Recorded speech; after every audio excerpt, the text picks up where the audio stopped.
Bonjour à tous les Ivoiriens, à tous les Africains qui me suivent au jour le jour, à tous les membres du FRUA, à tous les résistants à travers l'Afrique, à travers le monde. J'aimerais vous dire bonjour, je suis Yves Ayipo. Ivoiriens, Ivoiriennes, chers amis africains, je sais qu'il est très tôt chez vous. Nous sommes dans la période de fête. Je tiens, avant de commencer mon propos, à saluer tous les Ivoiriens qui m'écoutent sur Facebook et sur YouTube, tous les Ivoiriens qui nous suivent au jour le jour. Je voudrais vous souhaiter une très bonne fête de fin d'année. J'ai vu sur les vidéos Facebook que vous avez très bien célébré, fêté. J'ai vu beaucoup de vidéos de célébration. Je suis très content pour vous. Moi, je n'ai pas pu fêter parce que j'ai fait une sorte de bilan de l'année 2020 et j'ai vu qu'il n'y avait pas vraiment matière à fêter et à célébrer. Les Ivoiriens sont morts en cascade, encore en 2020, année électorale. Les Ivoiriens ont perdu la vie parce qu'ils ont tenté de tenir la dragée haute à Alassane Dramane Ouattara. Ils ont essayé de lui dire non, nous comprenons ta forfaiture, nous savons ce que tu veux faire, nous ne pouvons pas permettre de telles atrocités. Le viol de la Constitution, les Ivoiriens sont morts pour ça.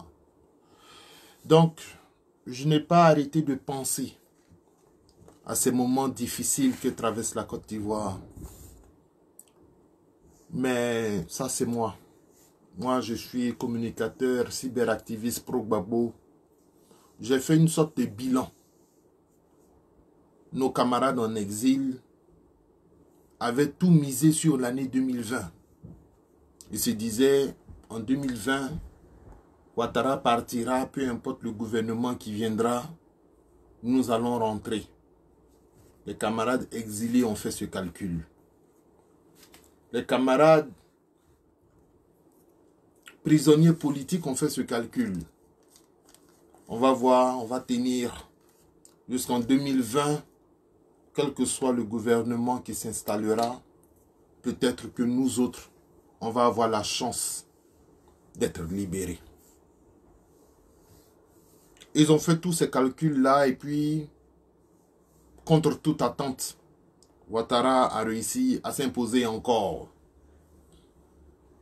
Il y a eu des batailles qui ont été organisées, qui ont été livrées par l'opposition.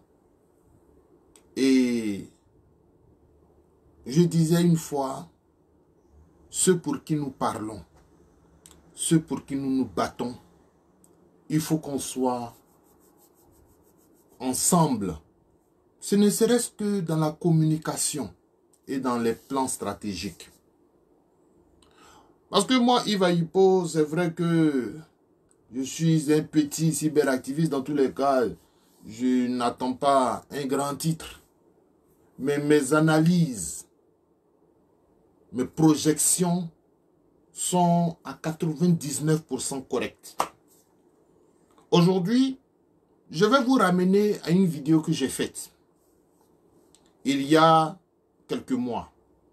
J'ai fait cette vidéo un mois avant les élections où j'essayais de calculer, prévoir, me projeter, analyser comme je le fais habituellement.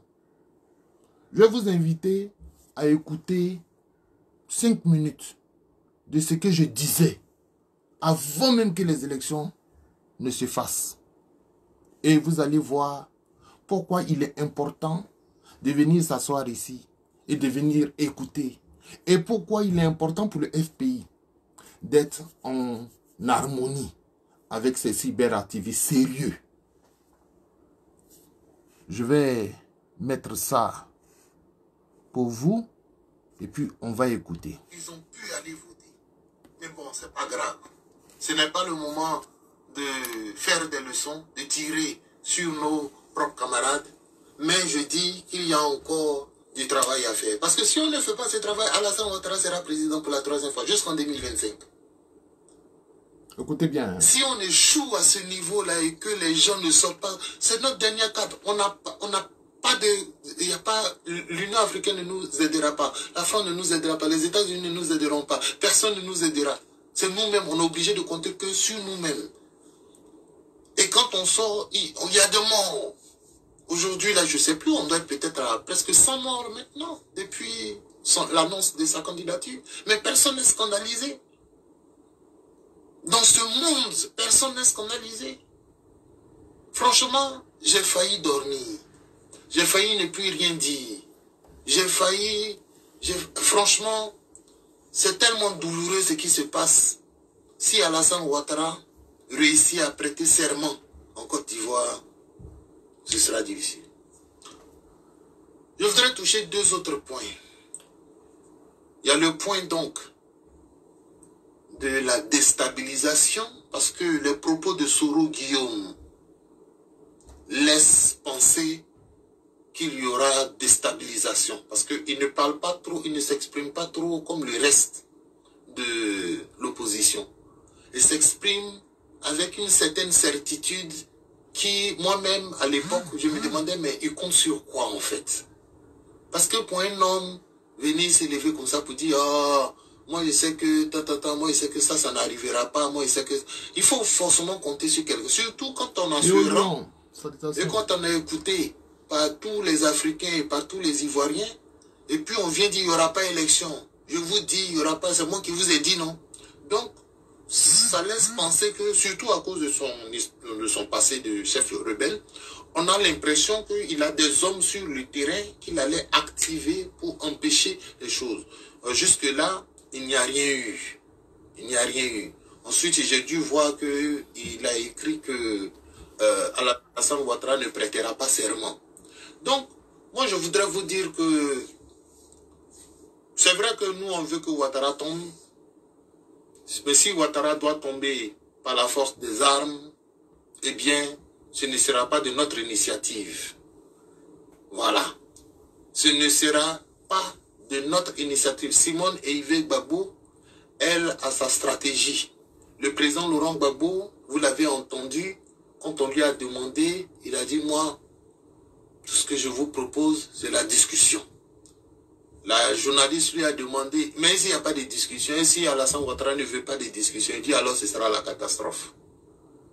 Donc, lui, il ne peut que déplorer la catastrophe qui sera issue de l'entêtement de Alassane Ouattara. Je vais même parler de Kakabe ici, hein. En train de Écoutez bien. découvrir. Parce qu'il continuera de tuer et d'accuser l'opposition. Donc, Ivoirien, Ivoirienne, le dernier point, c'est donc M. Kakabe. Voilà, écoutez bien cette partie-là. Une pause publicitaire.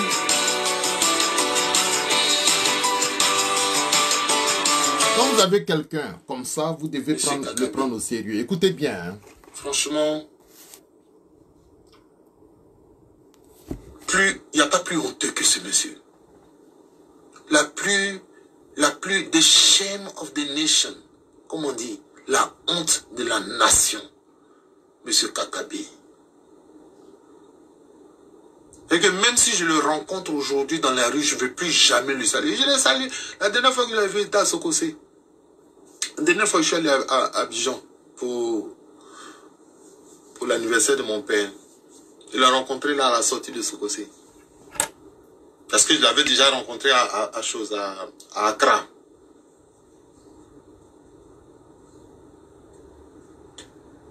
J'ai même un dossier de femmes sur lui, mais que ça ne m'intéresse pas de mettre à nu. C'est pas important. Ça ne m'intéresse pas de mettre, mais je suis vraiment écœuré de son comportement. D'abord, dire aux Ivoiriens que je vais battre Ouattara. Et vous le verrez demain, le même discours qu'il a fait en 2015 là. au lendemain des élections. C'est le même discours qu'il va faire demain quand on va donner les résultats. Il viendra pour dire félicitations à Alassane Dramane Ouattara. C'est vrai, malgré les turbulences, mais je reconnais ma défaite parce que je suis bon joueur, etc., etc. Bravo et bonne continuation. C'est tout. Mais ce monsieur-là, il ne voit pas qu'il est enfantin. C'est pourquoi Gbagbo regarde la situation et dit, moi je trouve que tout ça c'est quand même un peu enfantin. Tu viens là pour dire, oui, tu vas battre Ouattara. Et puis demain, tu viens.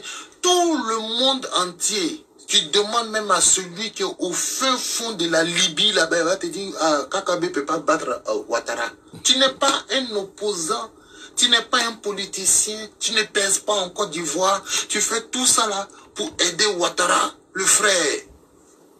La mère Makabaï, mes salutations, bonne fête. Mais tu es honteux.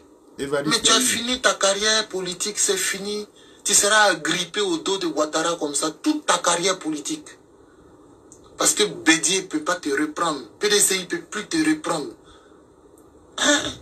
Qui va te reprendre? Tu seras agrippé au dos de Ouattara. Donc prie Dieu que s'il réussit à faire son passage en force, qu'on te donne un poste de ministre.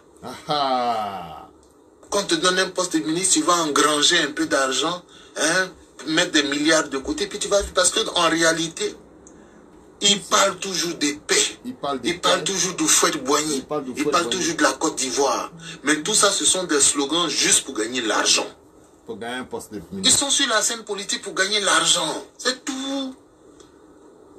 Tu vas voir, quand Ouattara va finir tout ça, si Ouattara passe, il va le récompenser.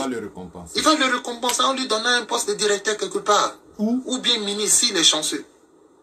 Et quand il va finir ça, il va prendre l'argent, il va se mettre dans son coin, et puis après il s'en fout. 2021, 2022, il n'y avait pas encore d'élection. Hein. Vous n'entendrez pas parler de Kakabe.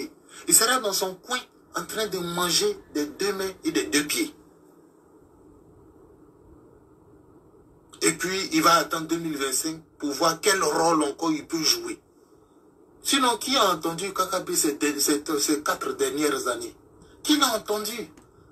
Après qu'il ait participé aux élections de 2015. En 2016, il a fait quoi dans ce pays? Kakabe. 2017, 2018, 2019. On entendait même plus Soro que Kakabe. Bien sûr. Lui, il intervient juste toujours aux périodes des élections. Pour faire un deal. Pour essayer d'emmerder Bédié ou bien d'emmerder le PDCI. Et il se faufile toujours pour faire des choses comme ça. Mais c'est pas grave. Je vais faire plus de révélations. Hein. Avec quand vous venez écouter là, je dis tellement de choses qui sont juste... C'est juste un aîné de quelques années. Les gens font pas attention, ils prennent pas au sérieux. On va trouver le moyen, le frère, de te faire payer ta bêtise. On va trouver le moyen de te faire payer ta bêtise. Ne parle pas de sang ou bien d'attaque ou bien de tuerie. Non, nous on n'est pas dans cette logique. Mais le moment viendra où tu vas regretter. Mais comme ces gens n'ont jamais honte. Ils n'ont jamais honte. Il suffit que les milliards changent de camp. Si les milliards viennent maintenant dans le camp des pro-Gbagbo, il viendra. Il viendra nous lécher les bottes.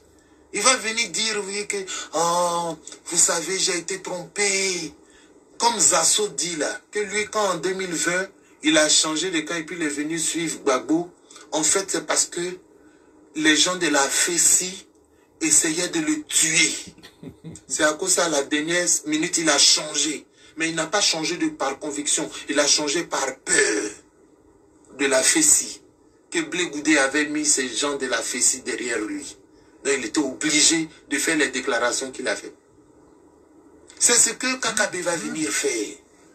Même si le Conseil national mais je n'avais pas le choix. Et puis quand c'est comme ça, ils vous font un discours, de prophétie sur un discours bizarre du genre. Est-ce que toi-même tu sais ce qui se passe en réalité? Vous êtes là-bas, vous ne savez pas. Quand au moment où moi je me suis présenté, c'est que tu savais les pressions que j'avais. Voilà, ils se font passer pour des gens qui savent tout. Tu vois? Mais quand on n'a pas de conviction, c'est là qu'on fait comme si tout appartient à une certaine classe de sachants. Quand on a des convictions, on n'a rien à cacher. Laurent Gbagbo est venu parler ici, là. Est-ce qu'il a caché quelque chose? Le monsieur, on lui pose des questions, même souvent, même, il dit, mais... moi, je ne sais pas, parce que... Alassane Ouattara manque d'élégance. Manque d'élégance. Mais il faut demander à Kakabe de dire ça. Il ne peut pas. Il dit ça quand ça l'arrange. Quand il est dans la CNC, la Coalition Nationale pour les Changements, là, il dit tout ce qui est mauvais sur Ouattara. Quand il va à Paris pour faire campagne, il dit tout ce qui est mauvais sur Ouattara. Mais quand il doit se présenter en 2020, là, il ne dit plus rien. On les connaît. Gbagbo Laurent, ce qu'il disait dans les années 90, il dit ça aujourd'hui. Ce qu'il a toujours dit sur la France, il dit ça aujourd'hui. Alors, sa dernière interview, vous tous vous avez écouté, c'est le même Gbagbo Laurent. Il parle toujours du dialogue. Alors, les gars, ce que je voudrais vous dire, c'est que la stratégie utilisée par l'opposition est approximative. C'est pas sûr que ça marche. J'ai vu Simon Gbagbo venir dire, hein? On ne reconnaît pas le gouvernement, on va faire un gouvernement de transition. J'ai vu ça. Mais c'est pas sûr que ça marche. C'est pas sûr que ça marche. Bon. J'ai vu la barbarie. J'ai vu la barbarie d'Alassane Ouattara. Pourquoi un être humain a la possibilité de se projeter comme ça dans le futur? Les gens qui sont à Abidjan, eux-mêmes disent qu'ils vont faire un conseil de transition. Yves, en Australie, dit pas sûr que ça marche. Parce que, alors qu'ils n'ont même pas encore créé le CNT. Hein.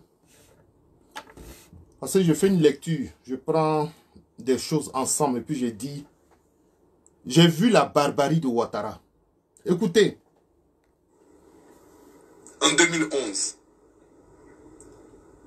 Et en 2011, la mobilisation était terrible autour de la présidence. Mais la barbarie de Ouattara a réussi à l'imposer. Et 2020, c'est la même stratégie qu'il veut utiliser. C'est la même stratégie qu'il va utiliser. Ils rentrent dans les maisons des gens. Ils agressent. Ils tuent. Et la communauté internationale se tait. Non, on est dans un puzzle. On est dans un challenge extrêmement difficile. Comment on va faire pour régler ce problème-là? C'est pas facile. C'est pourquoi les gens m'ont écrit, je n'ai pas répondu. Je ne peux pas vous répondre parce que, frère, moi je n'ai pas la potion magique. Moi, je peux n'ai pas la potion magique. Ce sera difficile. Ce n'est pas évident. Le combat est encore dur. Il y a des gens qui sont là. Ils écrivent. Ouattara va tomber. Oh, Ouattara est déjà tombé. Ouattara va tomber. Ah, les gars. Ce n'est pas aussi évident. Hein? C'est pas aussi évident. Demain, là, si la CEI se prononce, le Conseil constitutionnel se prononce, il va là-bas dans son coin, il fait investiture, il est là-bas, il nomme son gouvernement, et puis eux, ils continuent leurs activités. Et quand nous, on va parler, ils vont dire qu'eux, ils ont suivi la légalité. Il y a eu élection, il y a eu proclamation, il y a eu validation du Conseil constitutionnel. Ils vont dire que même les observateurs internationaux sont venus, eux tous, ils vont sortir les déclarations des comptes. Et puis, ils vont fabriquer un taux de participation. Ils vont dire qu'ils sont dans la légalité. Un taux de participation. Tout ça, c'est toi qui es à côté. Prévu, calculé. Oui, je ne reconnais pas, je veux un gouvernement de transition. Là. Comment on fait ça? Parce que nous, là, que vous soutenons, l'opposition, nous, on doit savoir. Nous qui parlons à un petit monde, là, on doit savoir. Mais on ne nous dit rien. On ne sait pas comment ça se passe. Donc, observons, les gars. Moi, tout ce que je peux faire, c'est des petites analyses de temps en temps. Je reviendrai. On va faire nos petites analyses. Mais je vous dis que ce n'est pas gagné. Ce n'est pas gagné. Arrêtez d'écrire, Ouattara est tombé. Oh, il va tomber. C'est pas évident. Continuons le combat. En fait, si vous le dites pour galvaniser vos gars, il n'y a pas de problème. Là, il n'y a pas de problème. Là, je vous comprends. Mais dire que c'est ce que vous pensez, il est tombé. Non, il n'est pas encore tombé, il est là. Il est là encore. Donc le combat doit continuer. On doit continuer de se battre. Et je pense qu'au niveau des résistants, il faut qu'on soit soudés. Parce que ce n'est plus du jeu. Il y a beaucoup de gens qui meurent. Il y a beaucoup de gens qui meurent. Et moi, j'ai pensé que à un certain moment donné, les gens qui nous observent, les gens qui sont à l'extérieur, j'ai pensé qu'ils allaient être un peu humains. Pour dire que les Ivoiriens là aussi, ils souffrent trop. Ils meurent comme ça, comme des mouches, à cause du troisième mandat.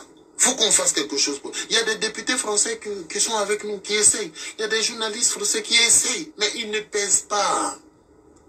Ils ne pèsent pas lourd dans la balance. Eux, ils ne peuvent pas faire venir une armée en Côte d'Ivoire pour libérer le peuple de Côte d'Ivoire. Donc, c'est vrai, je vois, on publie des tweets de certains députés français, etc., mais ça ne pèse pas. Ça pèse pas. Voilà. Écoutez, moi, c'est ce que je voudrais dire dans la plupart de mes vidéos, de mes analyses. Je dis ce genre de choses. Je dis ce genre de choses. Je fais des analyses souvent très précises. Mais comme on ne prête pas beaucoup attention, bon, s'il y avait 1000 personnes, 2000 personnes connectées, bon, peut-être qu'on allait dire, oui, bon, Yves Aipo, quand même, il fait des analyses précises. Mais souvent, on est 100, 200. Donc, ça fait que le message n'est pas véhiculé. Mais je vois que sur YouTube, il y a au moins 10 000 personnes qui ont vu cette vidéo-là. Et sur ma page, il y a au moins 10 000 personnes qui ont vu. Donc, c'est déjà bien. Ça veut dire qu'on réussit à faire passer, à faire véhiculer un message au FPI, à l'opposition, etc., etc. Mais c'est vraiment dommage que tout soit téléguidé. C'est vraiment dommage que tout soit... On peut prédire 1 mois, 2 mois avant même que le Conseil constitutionnel se prononce. On peut prédire. Même j'ai même parlé du discours qu'ils vont utiliser. J'ai dit ça aussi dans cette vidéo. Le discours qu'ils vont utiliser. C'est-à-dire, quand vous allez vous lever pour protester, ils vont dire que c'est... vous attaquez la communauté Djoula. Lorsqu'ils vont faire des assassinats, vous allez dire que ils vont dire que c'est l'opposition qui a fait les assassinats. Tout était déjà programmé. Et on peut même écrire pour dire voilà ce qui va se passer. Donc l'opposition, c'est à vous de voir vos cyberactivistes, vos intelligences, ceux qui sont capables de pouvoir se projeter dans l'avenir, les appeler, faire des réunions pour qu'on puisse trouver des solutions et éviter les pièges de Ouattara. Essayer d'éviter les pièges de Ouattara. Mais non. Ils sont dans un... Comment Bédié, Afinguessa, Simone Gbagbo, Assoadou, Soro Guillaume, tout ce monde-là peut être d'accord sur la création d'une CNT que Yves sait déjà que ça ne va pas marcher. Vous savez que si on m'avait appelé Yves, si on m'avait appelé pour me dire, bon frère, voilà, on veut faire telle chose, j'allais lui dire que ça ne va pas marcher. Ça ne va pas marcher. Vous serez matés, on va mettre des blocus devant vos maisons. Vous serez matés, il y en a qui seront emprisonnés. J'allais dire à Fingessa que tu seras emprisonné. J'allais dire à chose l'autre que tu as que tu seras emprisonné. J'allais dire, parce que c'était prévisible que ça n'allait pas marcher. Ouattara va mater, réprimer ça dans le sang. Mais bon. Peut-être que les gens vont dire, toi aussi tu te prends au sérieux, c'est pas Guy Cavier qui va t'appeler, c'est pas Finguessan qui va t'appeler. D'accord, il n'y a pas de problème. Je ne cherche pas à être un grand type. Je ne cherche pas à être un grand type. Je veux réfléchir et analyser avec vous. Et je l'ai dit tout le long de l'année 2020. J'ai dit, réfléchissons ensemble. Analysons ensemble, on va éviter beaucoup de pièges et on va pouvoir trouver une solution. Mais je constate que les gens font comme ça, ils sont comme ça, ils vont à rang dispersé. Voilà. Ivoiriens, Ivoiriennes, vous ne m'entendez plus beaucoup ces temps-ci parce que tout ce qu'on a prévu, c'est réalisé. il a fait son investiture, il a récompensé KKB, et puis ils sont en train de régner, ils sont en train de diriger tranquillement. Ils vont faire leur fête, ils vont venir vous narguer parce qu'ils ont beaucoup de millions. Voilà, donc je suis désolé pour les Ivoiriens, j'ai mal pour les Ivoiriens, j'ai mal pour la Côte d'Ivoire, mais voilà. Donc, le frère Le Magnon de Nassi dit, ça c'est clair, c'est prévisible, parce qu'il manque de combattants de grande conviction. La mère Jacqueline Bailly est là, Karim Koné dit n'importe quoi, mauvaise foi et mensonge, le pouvoir de Gbagbo a été un pouvoir de terreur. Un pouvoir de terreur qui a été frappé en 2002. Voilà, donc écoute, si vous voulez dire ça, allez chez Ladji Chérif, allez chez Zasso, dites ces choses-là. Nous, ici, on est sérieux. Moi, je ne suis pas venu pour insulter les gens. Je suis venu, je dis que le CNT serait réprimé, il a été réprimé. Il faut être de mauvaise foi pour dire non, le CNT n'a pas été réprimé. Tout le monde a vu les blocus devant les maisons des leaders. Tout le monde a vu qu'il y a eu des emprisonnements. Voilà. Donc, ce que j'ai dit, c'est ce qui s'est passé. Maintenant, si toi, tu viens dire que Gbagbo n'a pas emprisonné quelqu'un. Voilà. Donc, c'est prévisible. Même demain, si des Ivoiriens décident de marcher, des Ivoiriens décident de sortir pour dire quelque chose, vous verrez, on peut prévoir. Ils vont envoyer l'armée, ils vont réprimer dans le sang, etc. Donc, je dis, nous sommes dans un puzzle. Nous sommes dans une sorte de dédale. Nous sommes dans une sorte de labyrinthe où on ne connaît pas la porte de sortie. Mais il y a des intelligences qui peuvent vous permettre de trouver la porte de sortie. Mais si vous ne communiquez pas entre vous, vous ne trouverez jamais la porte de sortie. Vous serez enfermés à jamais. Et nous sommes enfermés. Aujourd'hui, il y a des gens du RDR qui disent que Ouattara va rester là jusqu'en 2030. Ils le disent. Ils n'ont même plus honte. Ils savent que nous sommes dans une situation difficile. Ils savent que nous ne pouvons pas combattre Ouattara. Ils savent que si on prend une décision, tout de suite, ce sera maté, ce sera réprimé. Et puis ils vont s'en sortir grâce à deux choses. La force et le mensonge. Voici les armes d'un grand dictateur. La force et le mensonge. C'est-à-dire, si vous prenez des initiatives, on vous mate dans le sang. Et quand il s'agit de donner des explications à la communauté internationale, on dit non, non, non, non. C'est ceux qui ont été matés qui ont initié les violences. Donc, vos protestations ne sont pas appelées protestations. Vos protestations sont appelées violence. Parce que c'est une stratégie du RDR. Lorsque vous faites une marche, on appelle ça violence. Lorsque vous faites un conseil national de transition, on appelle ça sédition, acte de sédition. Lorsque vous planifiez de faire une marche, on appelle ça déstabilisation. C'est ce que la chose... insurrection ou déstabilisation, c'est ce que Pulchéri Bali, et je parle d'elle dans toutes mes vidéos, je fais exprès pour que les gens qui écoutent comprennent. C'est ce que Pulchéri Bali a fait, appeler les gens à mobiliser, etc. Donc ça, on appelle ça insurrection, etc. Si vous décriez, dénoncez comme Yodé et Siro, on appelle ça outrage à magistrat.